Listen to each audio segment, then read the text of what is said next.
the American Newspaper Publishers Association, Waldorf Astoria Hotel, New York City. In a free and open society. And we are, as a people, inherently and historically opposed to secret societies, to secret oaths, and to secret proceedings. We decided long ago that the dangers of excessive and unwarranted concealment of pertinent facts far outweighed the dangers which are cited to justify it. Even today, there is little value in opposing the threat of a closed society by imitating its arbitrary restrictions.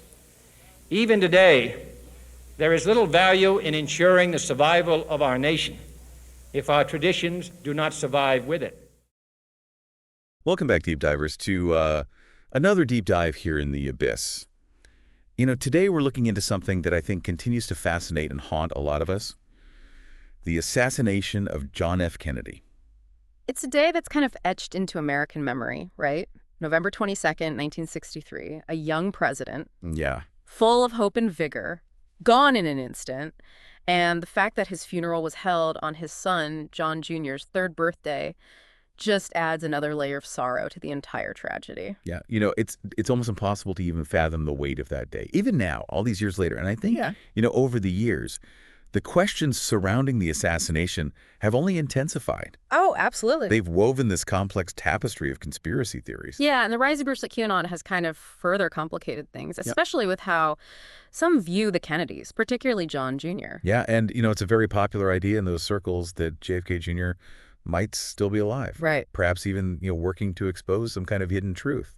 But Q Drop 2611 directly addresses this. It states, is JFK Jr. still alive? The answer is no. And that's significant, right? Even within these communities where there's so much distrust of official narratives, there's at least an acknowledgement there that John Jr. is gone. But it is really interesting how this narrative persists. It intertwines JFK Jr., Donald Trump, and even JFK's assassination into this really elaborate web of speculation. Yeah, it's this strange blend of grief and hope and suspicion that keeps these theories alive. So today, let's carefully untangle this web and see what we can glean from all the different threads. Absolutely. We'll examine the claims, the purported evidence, the historical context to try and shed light on this enduring mystery. Yeah, let's start with John Jr. and his supposed quest for the truth about his father's assassination. Okay. There's this quote attributed to him. It says, "I will expose my father's killer no matter who they are, even if I have to bring down the whole government." It suggests a relentless drive to uncover the truth, regardless of the consequences. There's also a story from Vanity Fair about a home movie that JFK and Jackie filmed with Secret Service agents just weeks before the assassination. Wow. It was kind of this playful spy thriller spoof where JFK pretends to be shot. Wow. Clutching his chest, falling to the ground with fake blood on his shirt. The chilling foreshadowing is undeniable. Yeah, it's an eerie coincidence. It really is. And, you know, some people believe this dedication to uncovering the truth ultimately led to John Jr.'s death. Right. They claim his plane crash in 1999 was orchestrated to silence him. Right. And those theories point to some of the unanswered questions about the crash. The delay in finding the wreckage, the classified witness testimonies. These details fuel suspicions, even if they don't offer, you know, definitive proof. Right. But we also have this Quora post that suggests that John Jr. actually believed Lee Harvey Oswald acted alone. So it seems like there's conflicting information about what he truly believed, which further complicates the narrative. It's fascinating how these different perspectives emerge, often fueled by individual interpretations of very limited information. And this is where Donald Trump enters the picture. Yeah, so there's a segment of Trump supporters that believe that he was close to JFK Jr. and that they spent a lot of time together. Some even claim that Trump helped John Jr. fake his death, as outlined in this article from The Conversation. And that connection is echoed in Q Drop 1082, which mentions Trump, JFK Jr., the plane crash, and even Hillary Clinton's 2000 Senate run. It ends with a cryptic message. The start. Enjoy the show. Wow.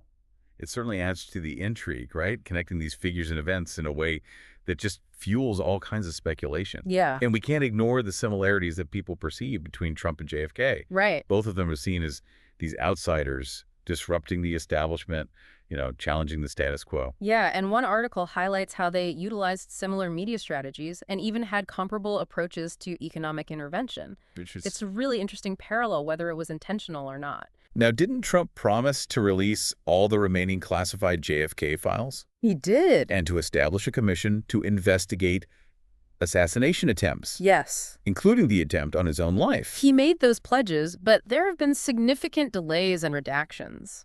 Critics question his true motives, while supporters see it as an attempt to break through the layers of secrecy. So we've got John Jr. maybe possibly on the verge of exposing some hidden truth, Trump vowing to unveil the secrets, and in the background, this shadowy deep state controlling the narrative. It's all very, well, Camelot-esque, wouldn't you say? That's an interesting way to put it. Camelot, with all its connotations of idealism and tragedy, really does seem to permeate this entire narrative. It does, doesn't it? There's this sense of like a lost era, a yearning for something that was stolen from us.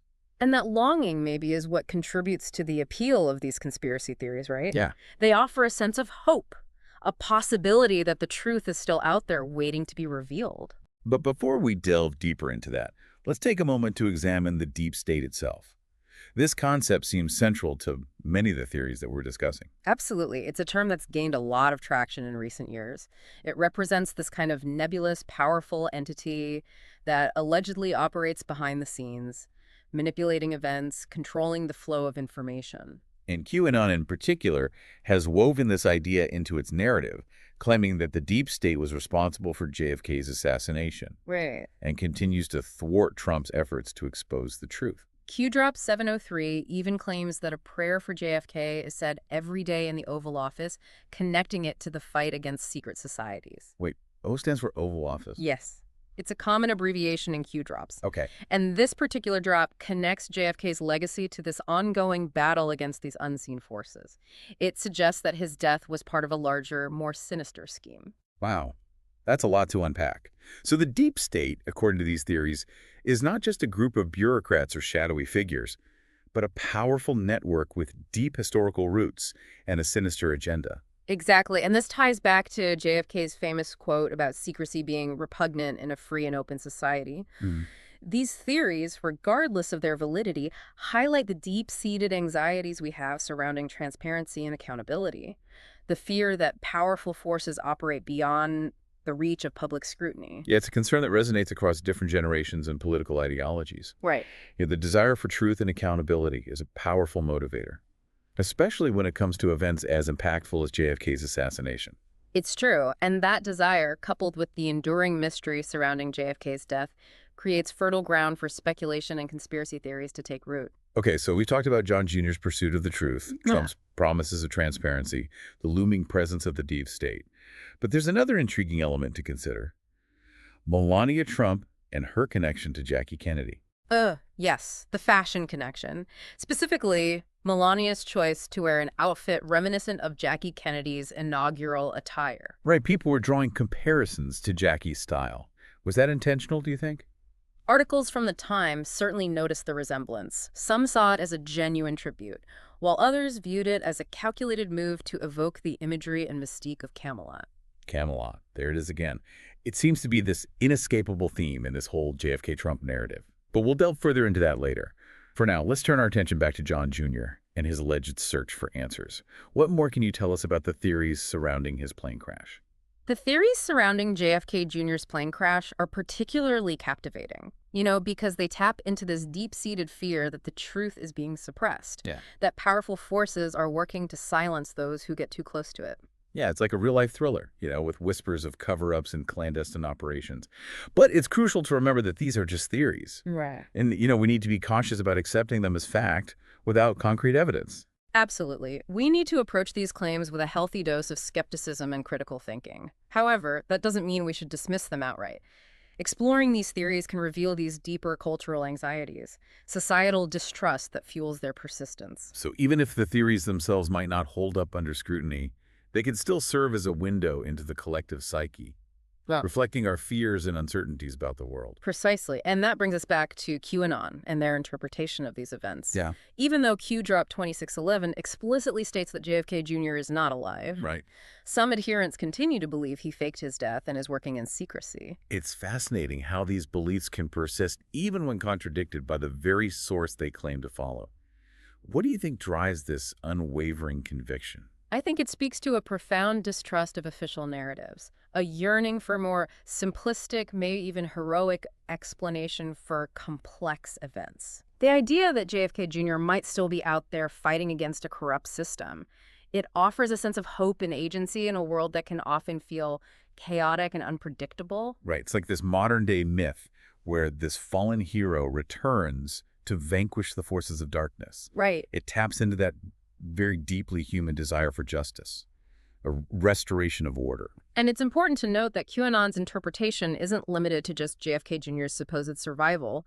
They weave this event into a much larger narrative that encompasses everything from alleged satanic cabals to global conspiracies. So the JFK assassination, in their view, isn't just a historical tragedy, but like a key turning point in this ongoing battle between good and evil. Exactly. And this is where the figure of Donald Trump enters their narrative. He becomes the chosen one, the outsider destined to expose the truth and defeat the deep state. It's almost like a biblical prophecy, with Trump cast as the unlikely savior. That's a very powerful analogy, and it highlights how these narratives can tap into deeply ingrained religious and cultural archetypes, resonating with people on an emotional level. Okay, so we've talked about the persistence of these theories, the role of QAnon, and the elevation of Trump to this near-messianic figure. But let's circle back to Melania Trump and the comparisons drawn between her and Jackie Kennedy. Yeah. Is it simply a fashion coincidence, or could there be a deeper significance? It's tough to say for certain. Fashion can be a powerful form of communication, whether intentional or not. Right. Melania's choice to wear an outfit reminiscent of Jackie's, it could be interpreted in many ways. It could be a subconscious nod to a woman she admires, or a deliberate attempt to evoke a sense of nostalgia and tradition. Or perhaps a combination of both, a blurring of personal admiration and political strategy. After all, the Kennedy era, often referred to as Camelot, Right. holds a powerful allure for many Americans. You're right. Camelot represents a time of youth, optimism, and glamour. It's a potent symbol. And intentionally or not, Melania's fashion choice tapped into that imagery. And it's fascinating how this Camelot theme kind of weaves its way through so much of the JFK Trump narrative. Yeah. It's like this bridge connecting these two seemingly disparate figures and eras. Indeed, and it speaks to the enduring power of symbolism and mythology in shaping our understanding of history and politics, right? We often look to the past for inspiration, for models of leadership and virtue. And the Kennedy era, with its blend of tragedy and idealism, it continues to hold this very unique place in the American imagination. Yeah, it's almost as if in seeking to understand the present, we find ourselves drawn back to this particular moment in time, searching for clues and parallels that might illuminate our current circumstances. That's a really astute observation. The assassination of JFK was a profound national trauma, a loss of innocence that I think continues to resonate with us. And maybe in trying to make sense of our own turbulent times, we instinctively turn to that era, seeking echoes and explanations in the past. So even if the specific details of these conspiracy theories might not hold up to scrutiny, they still serve a purpose. They reflect our anxieties, our hopes, and this enduring fascination with a moment in history that continues to shape our collective consciousness. Absolutely. They remind us that history isn't just a collection of facts and dates, but a living narrative that we're constantly reinterpreting and recontextualizing. But in this age of information overload, it can be difficult to separate fact from fiction, especially when these narratives are so intertwined with personal beliefs and emotional attachments. How do we, as critical thinkers, navigate this complex landscape? Yeah, that's such a vital question. I think it requires us to be very discerning consumers of information, to question our own assumptions, and to be willing to engage with different perspectives, even those we might initially disagree with. Yeah, it's about recognizing that the truth is often messy and multifaceted, and that easy answers are rarely the most accurate or insightful. Exactly, and it demands that we cultivate this healthy skepticism, not just towards official narratives, but towards any information that confirms our existing biases or fits neatly into our preconceived worldviews. Right, so it's not about blindly rejecting everything, but about approaching information with a critical eye, considering the source, the evidence, and the potential motivations behind the message. Precisely. And being willing to change our minds when presented with compelling evidence, even if it challenges our deeply held beliefs. It's a challenging but essential process, particularly in a world where misinformation can spread so rapidly and influence our understanding of events. You're absolutely right, and it's a responsibility we all share to be thoughtful, informed citizens who engage with information in a critical and constructive manner. Okay, so we've talked about the enduring legacy of JFK, the rise of QAnon, and the fascinating parallels between the Kennedy and Trump eras. But there's one more element I want to touch on: the power of secrecy and its role in fueling conspiracy theories. That's a really crucial point. Secrecy breeds suspicion. And when information is withheld or obscured, it creates a vacuum that's often filled with speculation and conjecture. Yeah, it's like that old saying, where there's smoke, there's fire.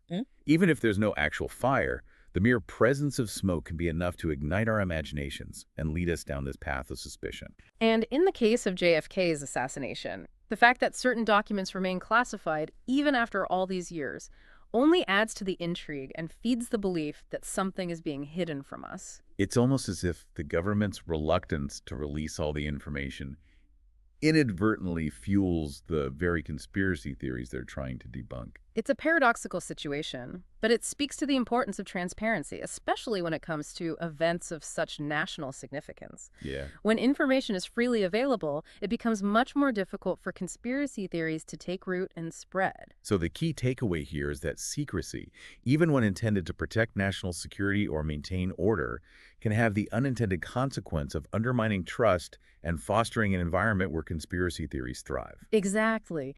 This has been a fascinating and thought-provoking discussion. But before we wrap up, I want to circle back to this idea of Camelot and its enduring influence on how we perceive both the Kennedy and Trump eras. What is it about this concept that continues to resonate with us, even after all these years? Camelot holds this really unique allure, I think, in the American psyche. It embodies this idealized vision of a bygone era, a time of youth, vigor, and promise. And it's not just about the Kennedys themselves. Mm-hmm. It's about what they represented. Right. A new generation of leadership, Yeah. this sense of optimism and progress, and a belief that America could achieve anything. Yeah, it was a very brief, shining moment, tragically cut short, and that sense of loss of unfulfilled potential only adds to the mystique. So when we look back at that era, we see it through this filter of nostalgia and longing. We remember the idealism, the glamour, the hope, and maybe consciously or not, we kind of project those same qualities onto figures like Donald Trump, who position themselves as these outsiders, Right. Challenging the establishment. Yeah, it's a fascinating phenomenon. We see this yearning for a return to a perceived golden age, a time when things seemed simpler and America stood as this beacon of hope on the world stage. And in that context, the conspiracy theories surrounding JFK's assassination, they take on a new layer of meaning. They become not just about uncovering the truth of a specific event, but about reclaiming a lost sense of national unity and purpose. It's like seeking to restore a fallen kingdom, to right a wrong that has cast a shadow over the nation for decades. And in that narrative, figures like JFK Jr. and Donald Trump, they become the potential heroes, the ones who might finally break through the darkness and lead us back to the light. So as we emerge from the abyss today, we're left with a lot to contemplate.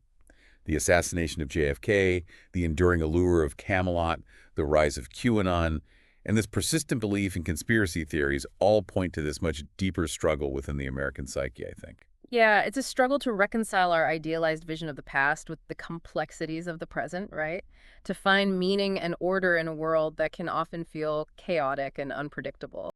And it really highlights the importance of critical thinking, Yeah. of questioning our assumptions and engaging with history in a nuanced and informed way. We need to be discerning consumers of information, recognizing that truth is often elusive and multifaceted. And we have to be willing to engage in respectful dialogue with those who hold different perspectives, even if we disagree with their conclusions. Deep divers, thank you for joining us on this journey into the depths of history and conspiracy. We encourage you to continue exploring these topics, to challenge your own assumptions, and to engage in thoughtful conversations about the events that have shaped our world. Yeah, share your thoughts and insights in the comments below. We'd love to hear your perspectives. And don't forget to like, share, and subscribe to The Abyss for more deep dives into the mysteries that lie beneath the surface. Until next time, stay curious and keep seeking the truth wherever it may lead.